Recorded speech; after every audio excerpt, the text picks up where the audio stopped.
just seems like one of the worst horrors that any family member could ever have to bear. They hold out for the hope that someday this person will be found, but nobody knows for sure if that will happen. So in the meanwhile, they just have no closure. And anyway, let me get into the case. I just wanted to put that out there first because I have pretty strong feelings about disappearances like this. Alright, so Amy Lynn Bradley was born in May of 1974. She was from a town called Petersburg, Virginia. She had two parents, Ron and Iva, and a younger brother named Brad. He was about 2 years younger. She was a very athletic girl and was amazing at both basketball and swimming. In fact, she had worked as a lifeguard for some time.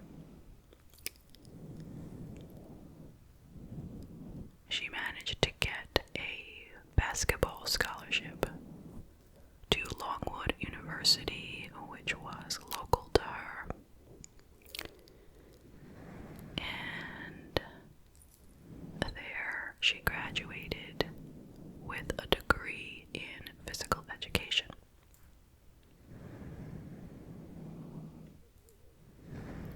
So it was 1998. She had just finished college, and she had gotten herself a brand new job. She was going to be working for a computer consulting firm, but she hadn't started yet. And her family decided that they would go on a beautiful Caribbean cruise vacation. This vacation was going to start off in Puerto Rico, head to Aruba, and end up at Curacao before returning back.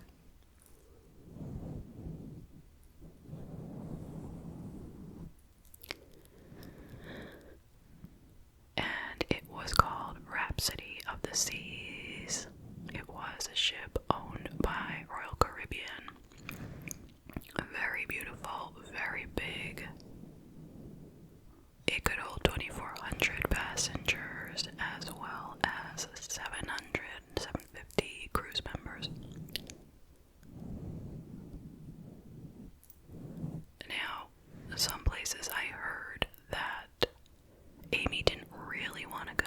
She was a little bit apprehensive for some reason, but she went. I don't know if that was actually true or not. I don't know why she might not have wanted to go, but I did hear that in a couple of places. So the family of four set out on this cruise. It was March 21st, 1998. So, a couple days into the cruise, it was late night on March 23rd, and Amy and her brother Brad decided to go to one of the nightclubs for a Mardi Gras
their balcony. They were in a family room.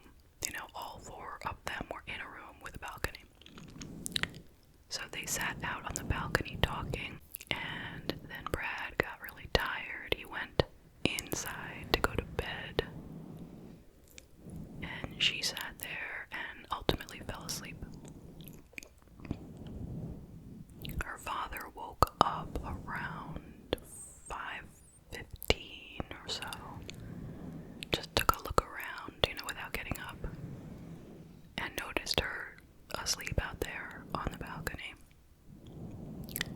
Didn't think anything of it. Who would?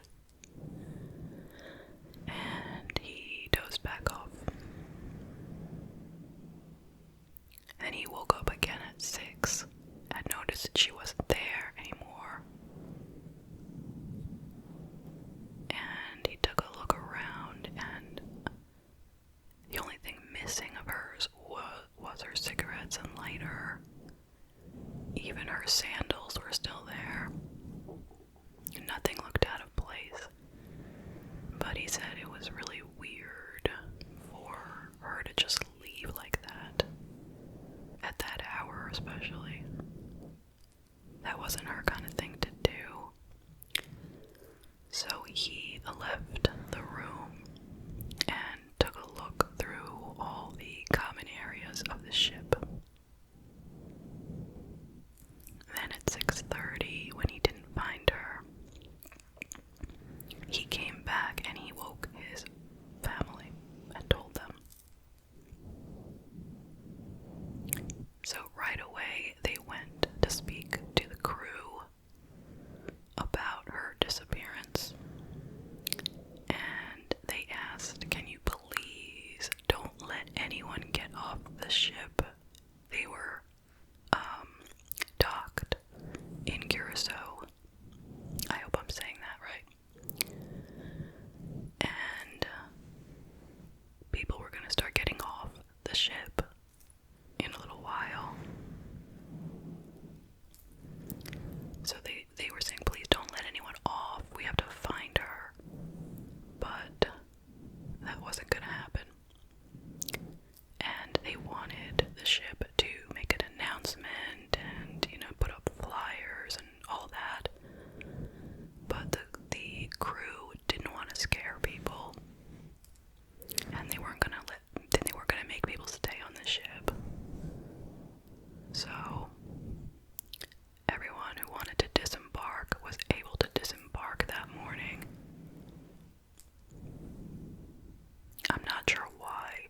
At least somebody from the family didn't go down to the place where they disembark and watch. I don't know. I was thinking that myself, but I'm not sure what the logistics would have been. Maybe there's more than one place you can get off. I don't know. And they did make an announcement. It was a little bit later in the morning when most people had already disembarked. They made an announcement for Amy to, come to the, the purser's office, something like that. And of course she didn't come.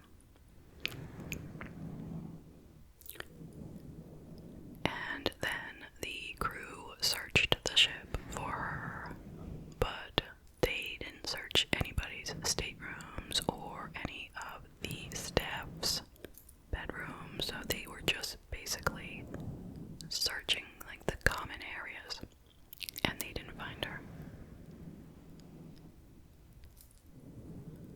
So the Coast Guard spent 4 days looking. They did not find her.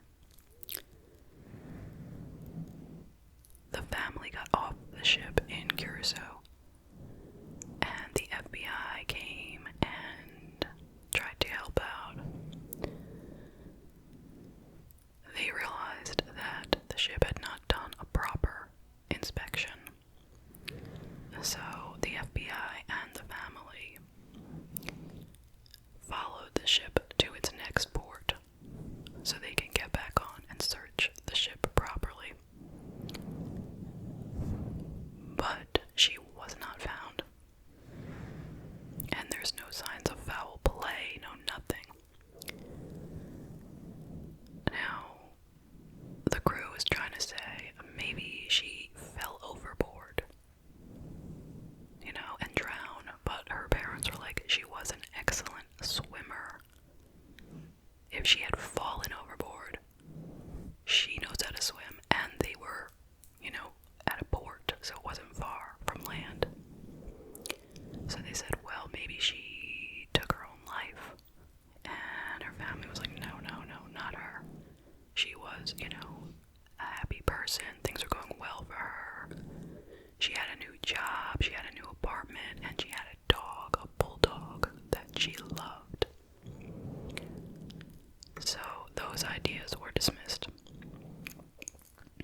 restaurant or restaurant bar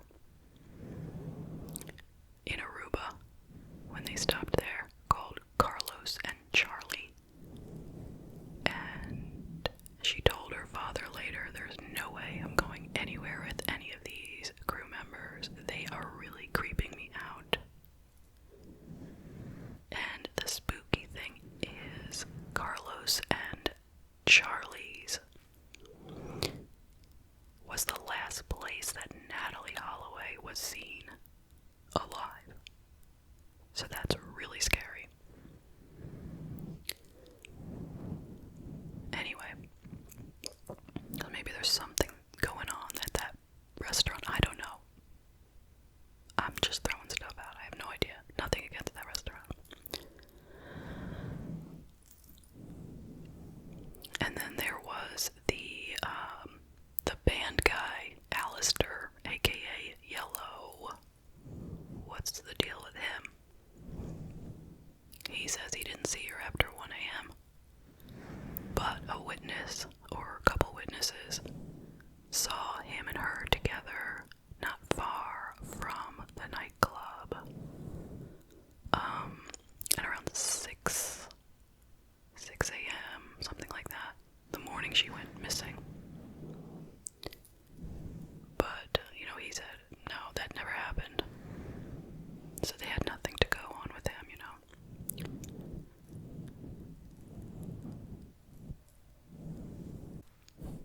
Another super creepy thing is the ship's photographer took a bunch of pictures of Amy, which is not unusual, okay? If you've been on a cruise, they do that. They take pictures of you. And they take pictures of everybody. They hang them up in like a certain area of the ship and they try to sell them to you. It's very normal. Well, even though the photographer said he knows he took photos of her and that he hung them up, they were all missing.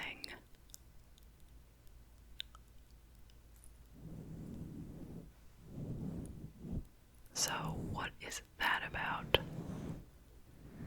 Did someone take the photos to show them to someone and say, how about her? Does she look good for sex trafficking? I don't know, but that's really creepy. So, Amy's parents wound up doing everything that they could possibly think of.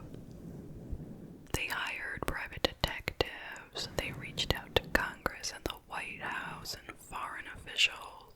This island, Curacao, was under the Kingdom of the Netherlands. And they started a website, they started a hotline. So a man came to them and he said that he was a private investigator.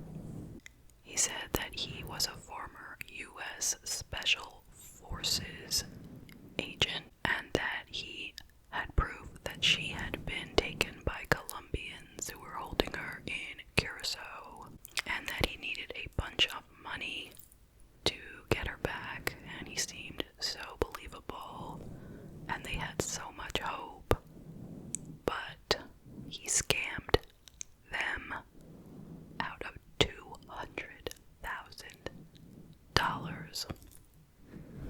That is a special kind of evil. How can you do that to these people? They are hurting so much, and then you rob them like that, and you raise their hopes. It's horrible, absolutely horrible. He was arrested, and he was told he has to give back the money, but I don't know if he ever will, what will happen with that, but that's horrible. Now, there were quite a lot of spottings of Amy over the years. There was 2 Canadian men who claimed that they saw someone who they thought was her. It was just 5 months after she went missing. They were on the beach in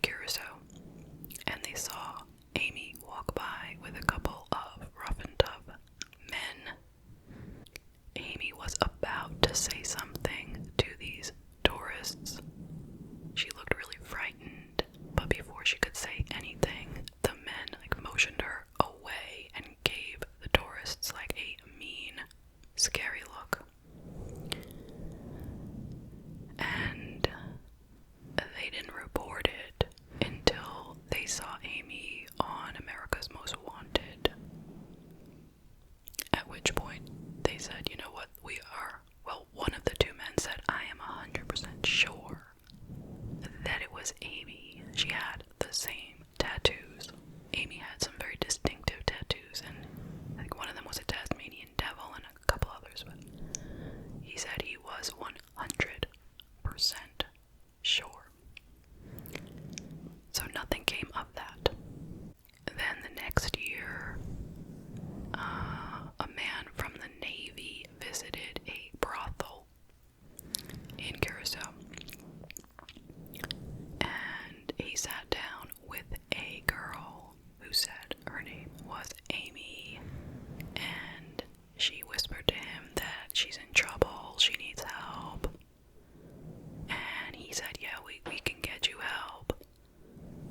But then when he left, he didn't do anything about it because he would get in trouble for going to the brothel, is what he thought, so he let it go. And then when he saw her face on People magazine, he's like, oh no, that's the girl I saw at the brothel. So then he reported it, but too little, too late. Then there was a woman in 2005 who claims she saw Amy in a department store in Barbados. And it was in the ladies' room. She was in one of the stalls, I think, and Amy came in with some men who were like yelling at her. And when the men left the bathroom, and the woman was able to talk to Amy very briefly, she said her name was Amy and she was from Virginia. But then, moments later, the men took her out of there and left. So the woman went to authorities and they made a composite sketch of the woman who she believed was Amy and the three men, but nothing came of that. The same year, 2005, the family received an email from an organization that locates women who are involved in sex trafficking. The way they do that is by looking through photos from sex trafficking sites and looking for faces that match missing people. And they felt that they had found her under the name of Jazz, Jas. And they sent the photo to the family. What an upsetting photo. And analysts think that it probably is the same person. You know, that is Amy. But they could not actually locate this woman, Jazz. So nothing came of that. Sadly, at this point in time, how many years later is this now? 1998, 2022, 24 years. 24 years later, she is still missing. And there is a reward being offered by the FBI and another reward from the family. So if anyone has information that could be helpful, please, please, please contact them. I will leave contact information in the description box. So that is the entire case. What do you think? Well, I don't have much more to say, but I will definitely say that my heart goes out to this family and any friends. This is one of the most horrible things to have to go through, and it is not ending. So for the past 24 years, they have no idea where their daughter is, if she's alive, if she is suffering. And my heart goes out to Amy, if she is out there somewhere. I can't even put it into words how badly I feel for her. And I truly, truly, truly, from the bottom of my heart,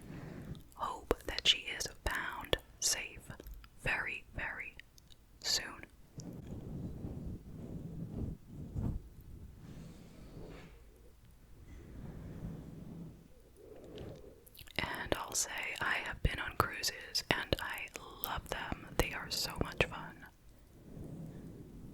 And it doesn't even seem like she did anything dangerous, really, you know. When it comes down to it, she disappeared from her own balcony. But you have to be, you know, careful when you're on a ship, even though it feels very, very safe. Everyone is just there to have a good time, but generally on these giant ships, you just don't know what might be going through some people's heads. I always made it a point not to walk alone on a ship, especially like at night, I mean. And I always locked the balcony door when we went to sleep at night. And my husband would laugh at me, and he would say, well, what do you think is going to happen? And I would always say, pirates could climb up into our balcony, you know, so we have to lock the door. And he thought that was such a joke. But I believed that anything could happen, so. Now, I'm not saying that because I think that Amy did anything foolish, or to say that she got herself into this mess. Not at all. Not at all, no. I'm just throwing out my little safety precautions in case it helps anyone. So, anyway, thank you so much for joining me today. I hope you found this case